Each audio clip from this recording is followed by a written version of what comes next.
আচ্ছা এখন একটু কাছে এসে তো তোমাকে একটা পাপ্পি দেই। উফ, তুমি না পাগল হয়ে গেছো? এই রাস্তাঘাটে খোলামেলা জায়গায় কেউ কাউকে পাপ্পি দেয়? মানুষ দেখে ফেলবে না? আহা, এখানে কেউ নেই তো, একটা পাপ্পি দেই না, 2 সেকেন্ড লাগবে, কেউ দেখবে না।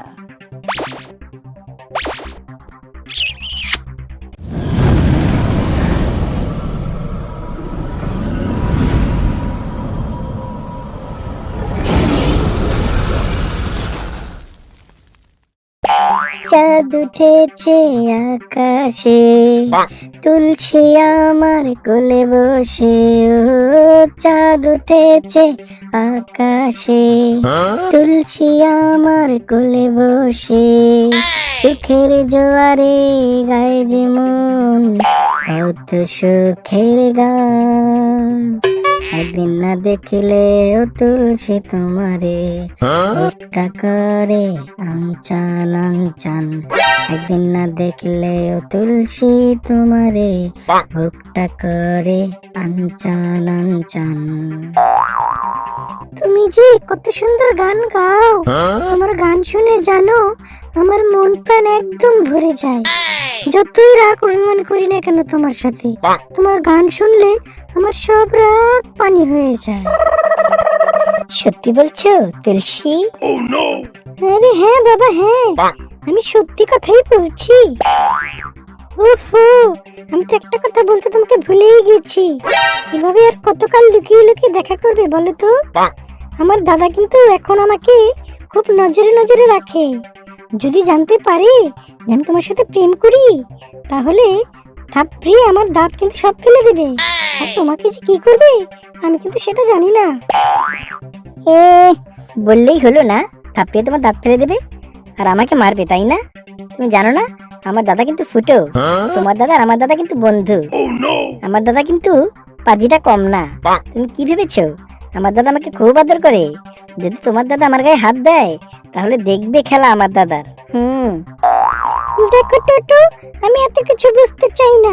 তুমি যত তাড়াতাড়ি সম্ভব আমাদের সম্পর্কের কথা বাড়িতে জানাও, বুঝেছো?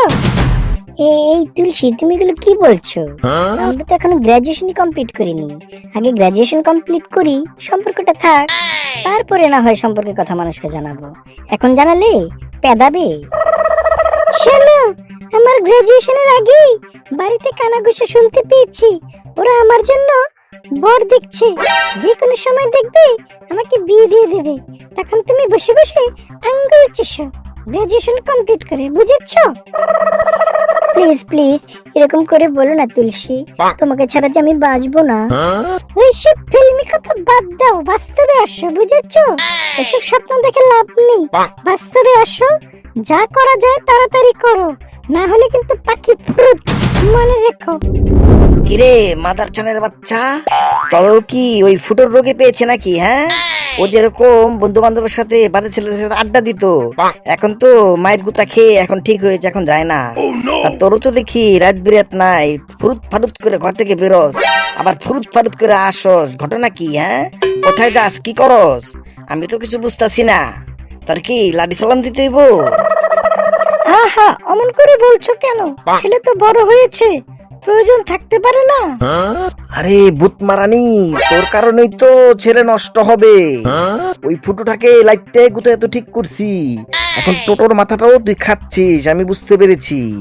এখন সময় আছে, হাল ধর, হাল ধর, সংসারে হাল ধর, না হলে ছেলে উচ্ছন্নে চলে যাবে। উফ বাবা, তুমি না শুধু শুধু চিন্তা করো। আমার ভাই টোটো ওরকম কোনো কিছু করবে না যাতে তোমার মান সম্মান যায়। ওর প্রতি আমার ওই বিশ্বাস আছে বাবা। রাখ তুই তোর বিশ্বাস, তোর বিশ্বাস তোর খেতার ভিতরে ঢুকায় রাখ। আমি বিশ্বাস করি না কাউরে। আমি যেটা বলছি আমার কথা মতোই চলবে।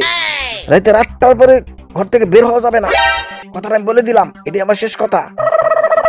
এই ফুটো টোটো, তোদের বাবার মাথা গরম, ওনার সাথে আর কথা বলিস না।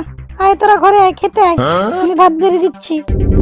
কি ব্যাপার, তুমি আবার আজকে আমাকে এখানে ডাকলে কেন? কেন তোমাকে এখানে ডেকেছি? আমি কি অপরাধ করেছি নাকি? আহা, অপরাধ হবে কেন? বললাম এটা তো অন্য একটা জায়গা, এখানে কেন আমি সেটাই জানতে চেয়েছি। আসলে কি জানো, বাবা আমার সাথে খুব রাগারাগি করছে। রাত বেড়েতে এখন আর দেখা করা যাবে না। দাদাও দেখছি আমাদেরকে কেমন কেমন করে চায়, তাই তোমাকে এখানে ডেকেছি। আমাদের আরো সাবধান হতে হবে, বুঝেছো? আমি বাবা এত কিছু জানি না, তুমি কি করবে না করবে সেটা তোমার ব্যাপার। আমি মেয়ে মানুষ, আমি এত রিস্কে যেতে পারবো না বাবা। আরে আরে, তোমার এত রিস্ক নিতে হবে না বাবা, আমি যা বলবো তুমি শুধু সেটাই করো, তাহলেই হবে। আচ্ছা ঠিক আছে, তুমি যা বলবে আমি তাই করবো। আচ্ছা এখন একটু কাছে এসে তো তোমাকে একটা পাপ্পি দেই। উফ, তুমি না পাগল হয়ে গেছো? এই রাস্তাঘাটে খোলামেলা জায়গায় কেউ কাউকে পাপ্পি দেয়? মানুষ দেখে ফেলবে না? আহা, এখানে কেউ নেই তো, একটা পাপ্পি দেই না, 2 সেকেন্ড লাগবে, কেউ দেখবে না।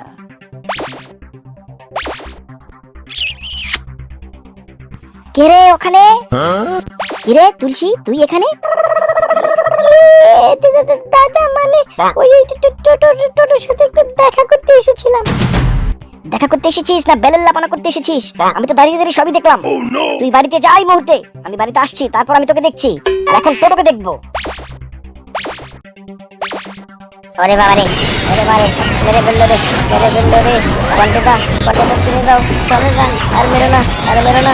ও খুব লাগছে, খুব লাগছে, ছেড়ে দাও কন্টেটা, আর মেরো না। ওরে বাবা রে, মেরে ফেললো রে, কোথাও থাকো, বাঁচাও গো, বাঁচাও, বাঁচাও। কিরে টোটো, তোর এই অবস্থা কি করে হলো? দাদা, তোমার বন্ধু ফন্টেদা আমাকে মেরেছে। কি বললি? ওই ফন্টে তোকে মেরেছে? ও জানে না যে তুই আমার ভাই? তারপর জানা সত্ত্বেও তোকে মারলো? ওরা তো বড় সাহস। আচ্ছা ওর একদিন আমার একদিন, তুই আমার সাথে চল, দেখছি ওকে। কি রে ফন্টে, তুই আমার ভাইকে মেরেছিস? কেন মেরেছিস? তোর ভাই মায়ের কাজ করেছে তাই ওকে মেরেছি। বেশ করেছি। কেন মেরেছিস আগে সেটা বল। তোর ভাইকে জিজ্ঞেস কর না আমি ওকে কেন মেরেছি। না আমার ভাই কিছুই বলবে না, তুই বল তুই কেন মেরেছিস। তোর ভাইয়ের কত বড় সাহস, রাস্তার মধ্যে ওপেনে ও আমার বোনকে পাপ্পি দিয়েছে। তোর বোনকে যে পাপ্পি দিয়েছে আমার ভাই, এটা কি জোর করে দিয়েছে না ওর ইচ্ছাপূর্বক দিয়েছে সেটাকে বল। এটা তো আমি সঠিক বলতে পারছি না। তাহলে তুই সঠিক না জেনে তুই আমার ভাইকে কেন মারলি? কেন এই কাজটা করলি? তোকে জানতি যে আমার ভাই তোর বোনকে পাপ্পি দিয়েছে, সেটা কি জোর করে দিয়েছে না আপোষে দিয়েছে? যদি জোরপূর্বক দেয় তাহলে তুই মেরেছিস, ঠিক আছে, আর যদি আপোষে দেয় তাহলে তুই মেরেছিস, এটা তো ঠিক হয়নি। এখন তো বিচার তোর হবে। মানে ব্যাপারটা আসলে কেমন প্যাঁচ গোছ লেগে গেল, আমি আসলে বুঝতে পারিনি, আমার মাথাটা গরম হয়ে গেছিল রে বন্ধু। শোন, সবসময় মাথা গরম করলে চলে না, অনেক কিছু বুঝে শুনে তারপরে করতে হয়। হুটহাট মাথা গরম করলে কোনো কিছু করা যায় না। আগে তো জিজ্ঞাসা করা উচিত ছিল, আমাকে তুই ডাকতি, আমাকে বলতে পারতি। এইভাবে তুই মেরে আমার ভাইয়ের হাত পা ভেঙে দিলি, এটা তো ঠিক করলি না। তুলসী, তুমি সত্যি করে বলো তো তুমি আমার ভাইকে ভালোবাসো কি বাসো না? আজকে হেস্তনেস্ত করবো আমি, তুমি সত্যি করে বলো।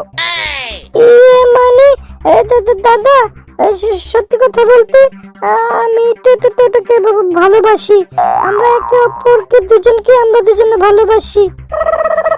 কি রে ফন্টে, এখন তুই কি বলবি বল। আসলে কি বলবো বন্ধু, আসলে তখন আমার বিবেক কাজ করেনি, আমি আবেগে করে ফেলেছি। বন্ধু প্লিজ আমাকে ক্ষমা করে দে, তোরা সবাই আমাকে ক্ষমা করে দে। তোরে আমি ক্ষমা করতে পারি শুধু একটি কারণেই, তুই ওদের দুজনে বিয়ে দিয়ে দিবি, তাহলে আমি তোকে ক্ষমা করবো, নাহলে তোকে ক্ষমা করবো না। ঠিক আছে বন্ধু, আমি যখন ভুল করেইছি, আর ভুলের পাশে তো আমারই করতে হবে, যে আমি কথা দিলাম ওদেরকে আমি বিয়ে করিয়ে দেবো। তবে আমার একটাই শর্ত, ওরা গ্র্যাজুয়েশনটা কমপ্লিট করুক, তারপর ওদের বিয়ে হবে। ঠিক আছে শোন, তোর সাথে আমিও একমত, ওরা গ্র্যাজুয়েশন কমপ্লিট করুক তারপর ওদের বিয়ে দেবো, ঠিক আছে? ঠিক আছে বন্ধু, তাই হবে।